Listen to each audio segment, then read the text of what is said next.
Bien, vamos a la palabra de Dios en esta hora de la tarde y estaba leyendo un artículo que me llamó mucho la atención y estuve viendo algunos videos en cuanto a la Primera Guerra Mundial que dio inicio en el año de 1914 y esta tuvo una duración de 4 años. O sea que en el año de 1918 culminó esta guerra y se dice que más de 9 millones de personas murieron durante esta guerra. Y durante esta guerra los mandos militares y aquellas personas que trabajaban para estas grandes personas empezaron a innovar muchas cosas en cuanto a la guerra. Siempre salían innovaciones que eran destructivas, pero para ellos eran innovaciones.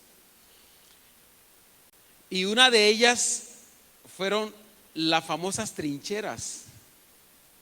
Las trincheras se empezaron a conocer en la Primera Guerra Mundial. De hecho, esto fue tan notorio que dentro de la misma Primera Guerra Mundial hubo una guerra que la llamaron la Guerra de las Trincheras. Imagínense eso. Así que me fui a buscar la definición de esto y encontré que durante ese proceso hubo un avance muy grande en la Primera Guerra Mundial, que fueron los tanques de guerra. De hecho, fueron estos tanques de guerra los que dieron fin a la guerra de las trincheras. Y las trincheras eran excavaciones que se hacían para de cierta manera represar el ataque del enemigo, las acechanzas del enemigo contrario. Así que esta consistía en un agujero excavado ahí en la tierra que servía para proteger el avance de las tropas y para de cierta manera resguardarse de el fuego mortífero de los enemigos.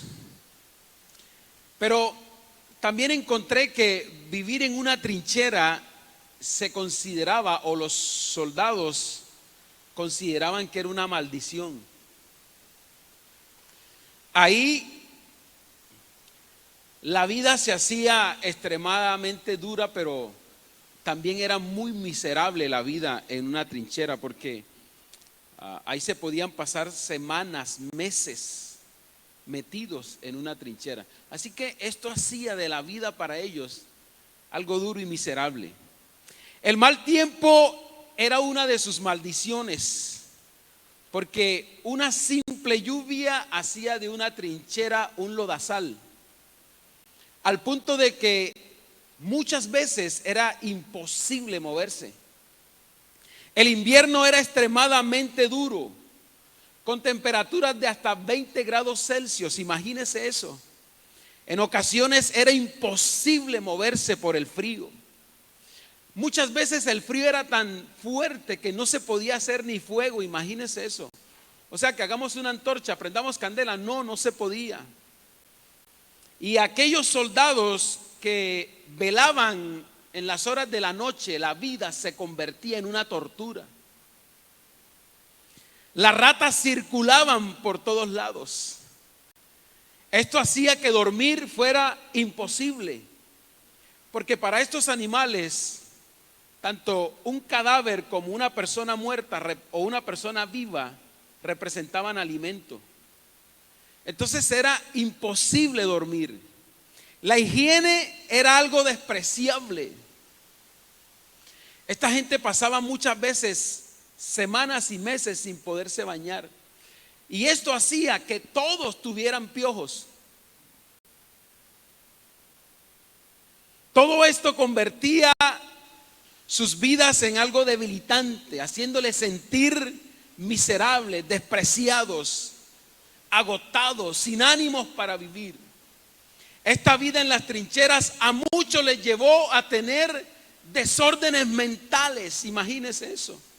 Esta era la vida en las trincheras en la Primera Guerra Mundial. Pero también se construyeron muchas fortalezas. Fortalezas que se levantaban muros muy altos, pero también de un gruesor muy anchos. Y esto lo hacían con ciudades, pueblos. Y estas fortalezas rodeaban toda una ciudad y eran capaces estas fortalezas de contener, de aguantar, de resistir el conflicto del enemigo. Era ahí en las fortalezas donde se daban las mejores preparaciones para hacerle frente a las amenazas del enemigo. Las fortalezas difícilmente podían ser atacadas, pero cuando sufrían ataques, estas tenían la capacidad de aguantar cualquier embestida. Así que una fortaleza servía para la ciudad y para los ejércitos. Servía de refugio, de soporte, de defensa.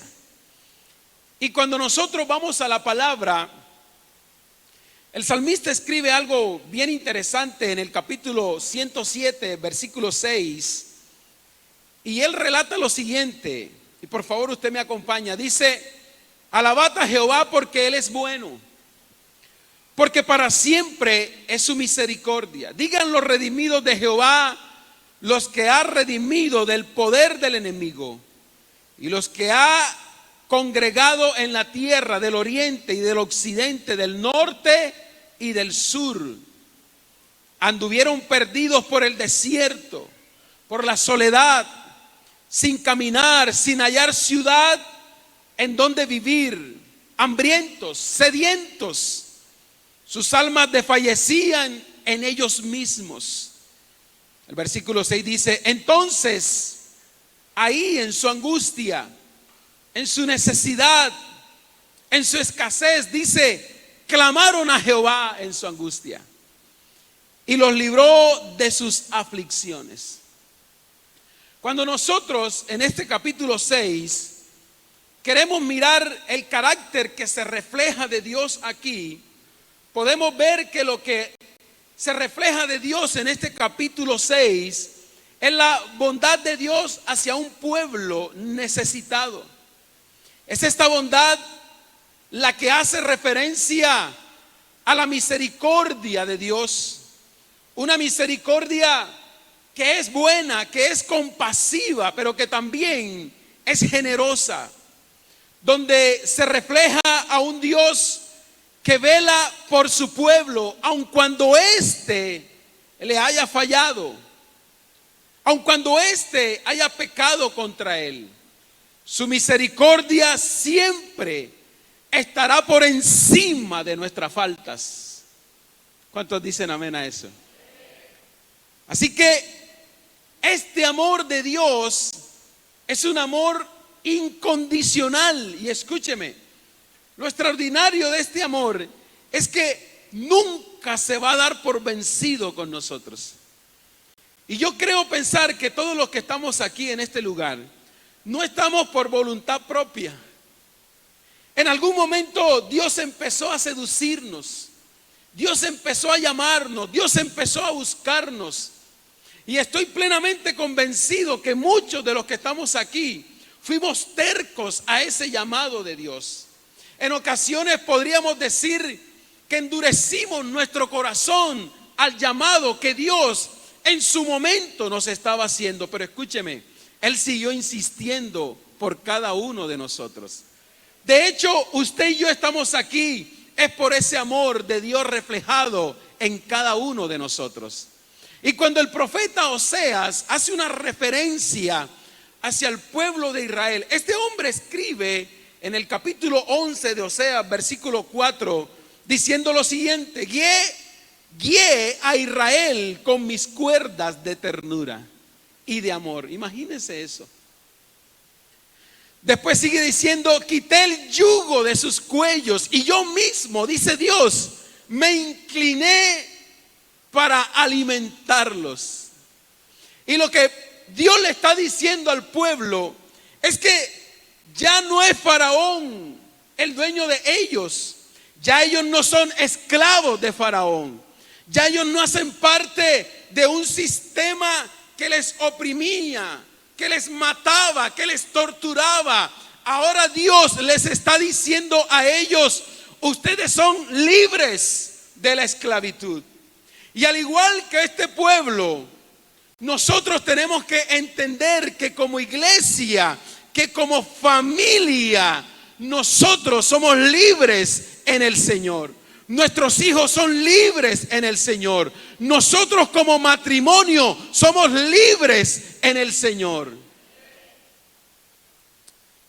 Así que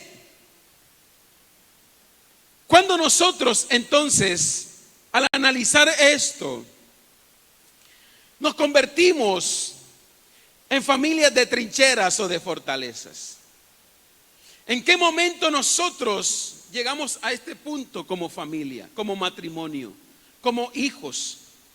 Porque recuerde, estamos en el festival de la familia y la palabra es dirigida hacia la familia, hacia el esposo, hacia la esposa, hacia los hijos, hacia el matrimonio, hacia la familia. Entonces la pregunta es: ¿en qué momento nos hemos convertido en familia de trinchera? ¿Sabe? Nos convertimos en familias de trinchera cuando suenan las alarmas en nuestras vidas, por las enfermedades, por las dificultades, cuando la economía nos golpea como matrimonio, como familia. Ahí nos convertimos en familias de trinchera. Cuando nuestro matrimonio está sufriendo ruptura, cuando nuestros hijos están tomando malas decisiones, es ahí cuando corremos a nuestra trinchera. Nuestra trinchera llamada iglesia, nuestra trinchera llamada comunión con Dios, nuestra trinchera llamada ayuno, llamada oración. Siempre que estamos en conflicto, buscamos a Dios. Esta gente de la Primera Guerra Mundial, las trincheras eran un lugar de refugio mientras había el conflicto. Después que el conflicto pasaba, entonces ellos podían salir de sus trincheras. Este es un refugio que para muchos padres, muchas familias, se ha convertido en algo pasajero, en algo efímero, en algo temporal, en algo trivial. Mientras necesito de Dios, le busco. Cuando Dios me saca del conflicto, entonces ya no lo necesito. Ahí nos hemos convertido en familias de trinchera. Y sabe, el salmista en el capítulo 78, versículo 34, mire lo que dice. Cuando Dios comenzó a matarlos, estoy leyendo en la Nueva Traducción Viviente, Salmo capítulo 78, versículo 34. Cuando Dios comenzó a matarlos, finalmente lo buscaron. Se arrepintieron y tomaron en serio a Dios. Entonces recordaron que Dios era su roca, que el Dios Altísimo era su Redentor. Pero el versículo 36 dice: pero todo fue diciente para afuera, o de dientes para afuera.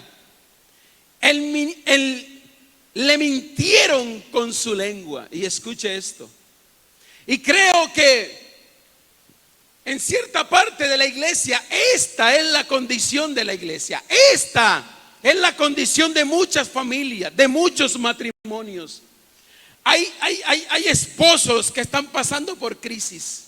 Hay padres que están teniendo crisis con sus hijos. Y es ahí cuando nos refugiamos en la trinchera llamada iglesia, llamada oración, llamada ayuno. Pero al igual que el salmista, siendo oprimidos, siendo amenazados, entonces buscamos a Dios. Cuando estamos en conflicto nos arrepentimos y entendemos que tenemos que buscar a Dios. Pero al igual como el salmista termina el versículo 6 diciendo, pero todo fue de dientes para afuera. Hay gente que viene a la iglesia porque necesita a Dios. Matrimonios, esposos, familia, hijos que vienen a la iglesia porque necesitan a Dios. Pero cuando Dios obra, cuando Dios restaura, cuando Dios subsana, entonces ya no le necesitamos más. Y lo que el salmista nos está queriendo decir es que cuando el peligro pasa, cuando las alarmas dejan de sonar, volvemos a nuestra vida rutinaria. Volvemos a nuestra vida sin tiempo para Dios, sin tiempo para congregarnos, y rápidamente nos olvidamos de aquel que un día nos extendió la mano.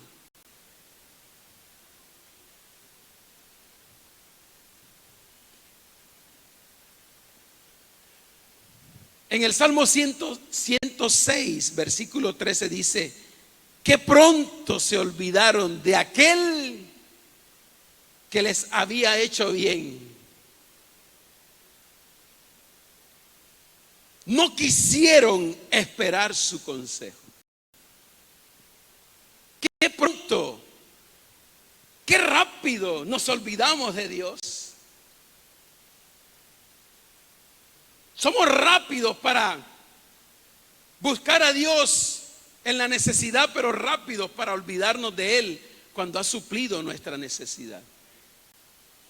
Así que la trinchera se convierte para muchas familias, y escúcheme esto, en el lugar donde ya no se habla de Cristo, donde el amor de muchos se ha enfriado, hijos que ahora se levantan contra sus padres y viceversa, donde la falta de carácter y autoridad ya no existe en el hogar, donde se permite que nuestros hijos se llenen de toda clase de basura espiritual, donde podemos ver que nuestros hijos batallan con el alcohol, con las drogas, con el sexo, pero siempre estamos ausentes para ellos, donde nuestros hijos y nuestro hogar crecen cada vez más lejos y lejos y lejos de Dios, donde lo que hoy ven nuestros hijos y lo que se enseña en nuestros hogares,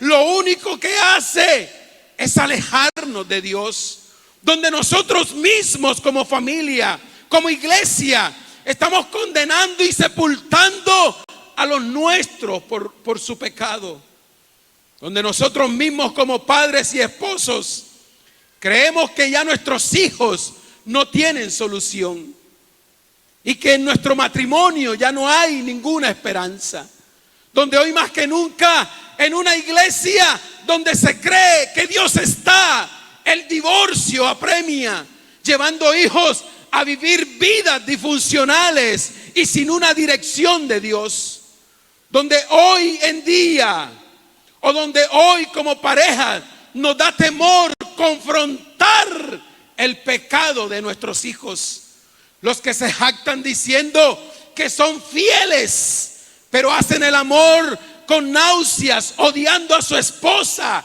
y deseando enviudar en secreto. Padres, esposos, hijos que se cansaron de hacer el bien y entre ellos mismos se están destruyendo. Esposos que se jactan diciendo cuántas personas han ganado para Cristo, pero su propia familia va rumbo al infierno. Escúcheme, todo esto hace de nuestro matrimonio, hace de nuestra familia una trinchera donde no queremos estar. Hay esposos que salen a trabajar, esposas que salen a trabajar, hijos que salen a estudiar o a trabajar, pero no desean llegar a casa. Todo este conflicto hace de nuestro hogar una trinchera, algo paupérrimo, donde no queremos volver a llegar, donde como padres levantamos o estamos levantando una generación como esta que le voy a mostrar. Por favor, Acompáñeme a Jueces capítulo 2, versículo 7. Jueces capítulo 2, versículo 7. El pueblo sirvió al Señor mientras vivieron Josué y los ancianos que le sobrevivieron, los cuales habían visto todas las grandes cosas que el Señor había hecho con Israel. Por favor, salte al versículo 10 y mire la generación que nosotros como padres estamos levantando en este tiempo. También murieron todas aquellas generaciones y se levantó una generación que no conocía al Señor, ni sabían lo que Él había hecho por Israel. Esa generación lo que hizo fue ofender al Señor. Ídolos de Baal abandonaron al Señor, provocaron la ira de Dios. Eso hizo esa generación. Y escúcheme, esa es la generación que nosotros como padres en este tiempo estamos levantando. Una generación que no conoce de Dios, una generación que no intima con Dios, una generación que no ora, que no lee la palabra, una generación que nunca ha tenido un encuentro con Dios. Y escúcheme, la responsabilidad no es del pastor, la responsabilidad no es del líder, la responsabilidad es suya y mía como padres. Pero tristemente, nuestros hijos, que son los que nos van a suceder en los próximos años, se está levantando sin conocer a este Dios. Y eso es muy triste. ¿Sabe por qué? Porque ahora, mientras leía nuevamente el mensaje, sentí que esta generación, que son nuestros hijos, que es nuestra familia que estamos levantando, hacen parte de aquellas 5 vírgenes insensatas. Gente que estuvo dentro de la iglesia, pero que nunca tuvo un encuentro con Dios. Gente que venía a los eventos, gente que venía a las actividades, pero nunca conocieron al Señor. Esa es la generación que tristemente, es que esta generación que estamos levantando son nuestros propios hijos, es nuestra propia familia. Una generación que lamentablemente no conoce del Señor. Y escúcheme, algo que te quiero decir en esta noche es que tú y yo, una forma de nosotros condenar a nuestra familia, y escúcheme esto por favor, una manera, una forma de condenar a nuestra familia es asumiendo de que ya son salvos. Porque nos agarramos, cree en el Señor Jesucristo y serás salvo tú y tu casa. Lo leemos y nos echamos a dormir. Una manera de condenarlos a ellos es asumiendo de que ya son salvos. Escúchame, Nicodemo era un principal entre los judíos, pero eso no le impidió a Jesús confrontarlo directamente con una verdad espiritual. Y Jesús le tuvo que decir a Nicodemo: se hace necesario que vuelvas a nacer. Oh, aleluya. ¿Sabe, iglesia? Asumir significa suponer. Nuestra salvación debe convertirse para nosotros como familia en lo más importante en nuestra vida. No podemos estar caminando suponiendo que estamos seguros en lo personal, en lo familiar. Escúcheme, que alguien se congregue en un recinto no lo hace salvo.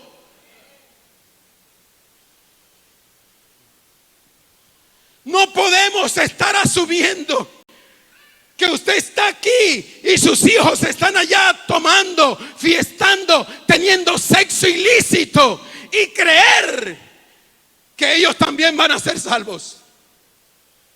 Tenemos que pelear por nuestra familia. Tenemos que pelear por nuestros hijos.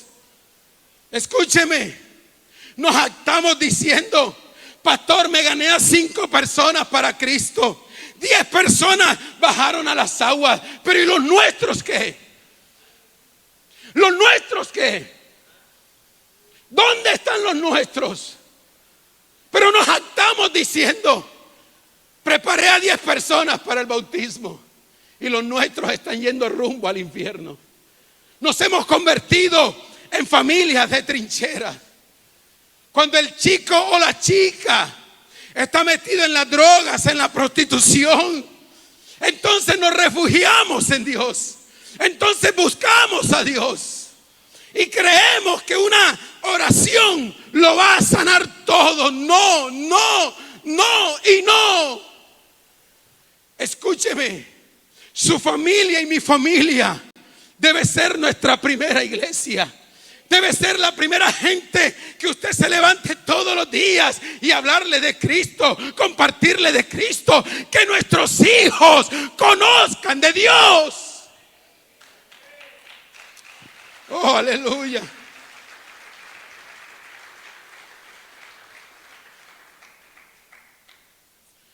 Así que nuestros hijos se convierten, nuestra familia se convierte, nuestro matrimonio se convierte en esa generación que con sus acciones están ofendiendo a Dios.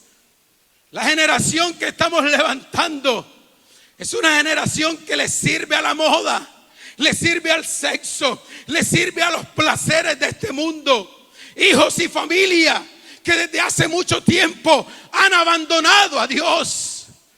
Escúcheme, y lo único que estamos haciendo es provocar la ira de Dios para nuestra familia.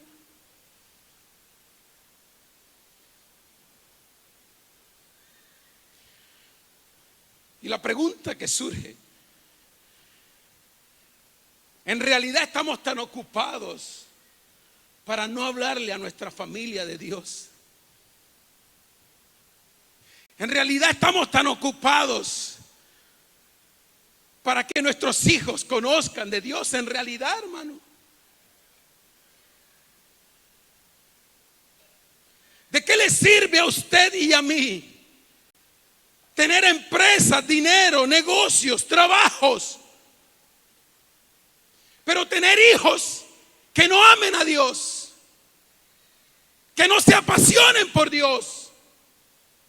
Padres que le dicen a sus hijos, vamos para la iglesia, y enseguida hay un rechazo en el corazón de ellos.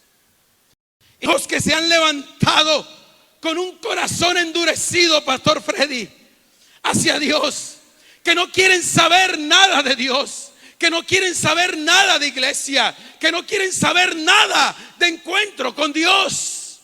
Y escúcheme, 100% la realidad es suya y es mía como padres.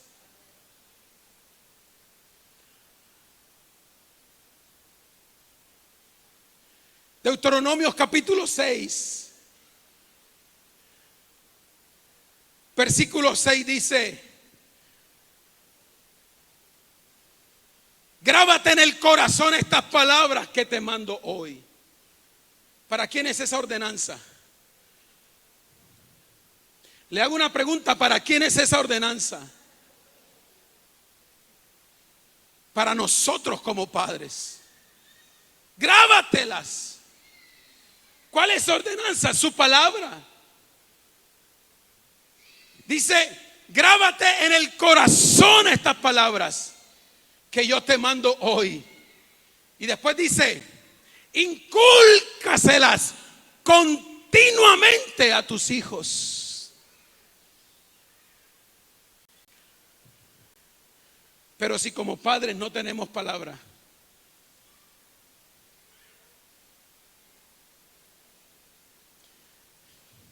¿quiere que hagamos un ejercicio en esta noche?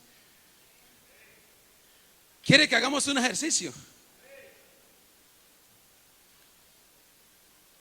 Todos los que están aquí que trajeron Biblia, levántenla por favor.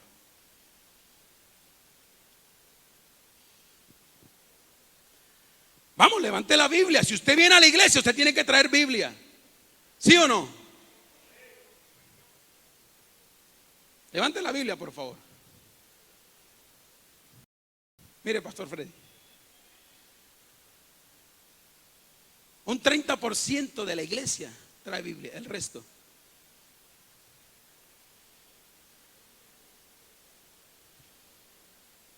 ¿Por qué usted no trae Biblia a la iglesia?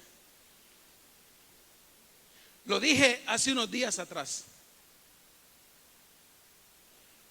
Y perdóneme de por Dios, perdóneme. Perdóneme por lo que voy a decir. ¿Por qué como iglesia tenemos que hacer actividades estúpidas como que traiga una Biblia a la iglesia?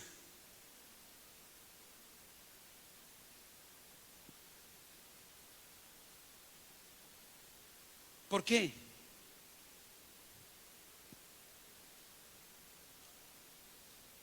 Mire, y créame con lo que le voy a decir. La mayoría, no todos, la mayoría de los que no traen Biblia ni siquiera la leen en la casa.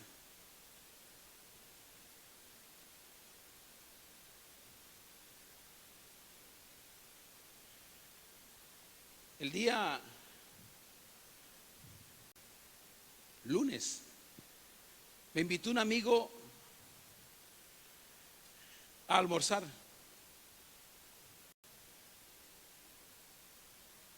Porque ahora se convirtió en mesiánico. Entonces, en conversación que hemos tenido, le he dicho, nunca vamos a estar de acuerdo en cuanto a pensamientos. Entonces, te doy un consejo: fortalezcamos la amistad y hablemos de nuestras familias, de nuestros hijos, de nuestros proyectos, pero no hablemos de esto porque nunca vamos a estar de acuerdo.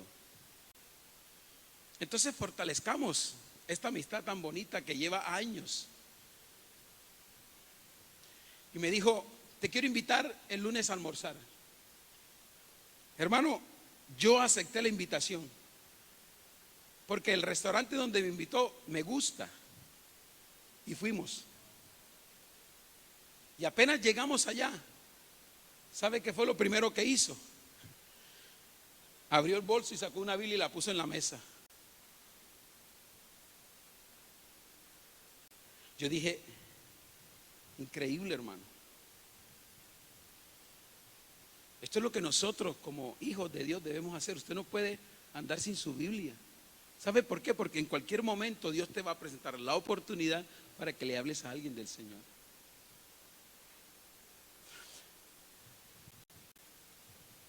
Y el escritor de Deuteronomio dice, grábate esto. Y después dice, incúlqueselas continuamente a tus hijos. ¿Dónde lo vamos a hacer? ¿Dónde? El texto dice, en la casa, por el camino, cuando te acuestes, cuando te levantes.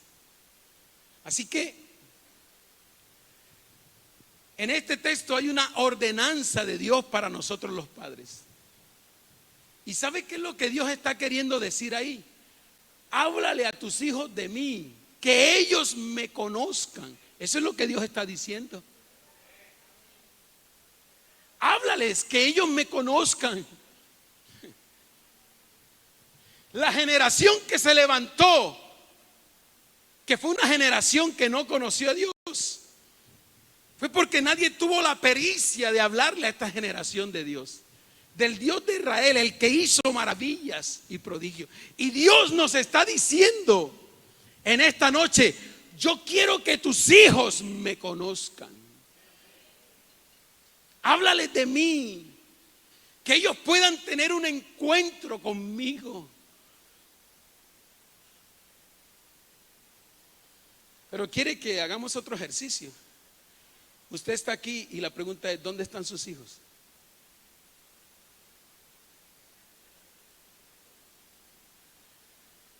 ¿Dónde están sus hijos? ¿Dónde están? Si usted está aquí, escúcheme, para los que estamos aquí, si usted está aquí, en realidad, usted sabe dónde debieran estar sus hijos, aquí. ¿Sí me escuchó eso? Si usted está aquí, en realidad sus hijos debieran estar aquí. La pregunta es, ¿dónde están?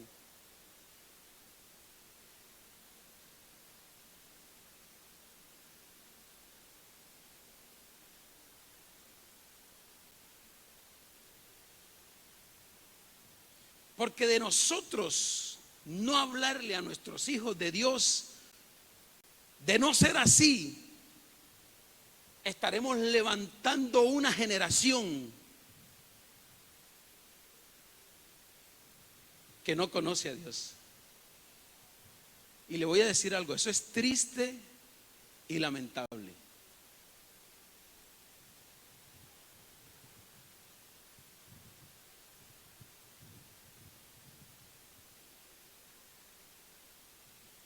Pero también podemos ser familias de fortalezas. Hago una pregunta, ¿cuántos son familias de trincheras aquí en esta noche?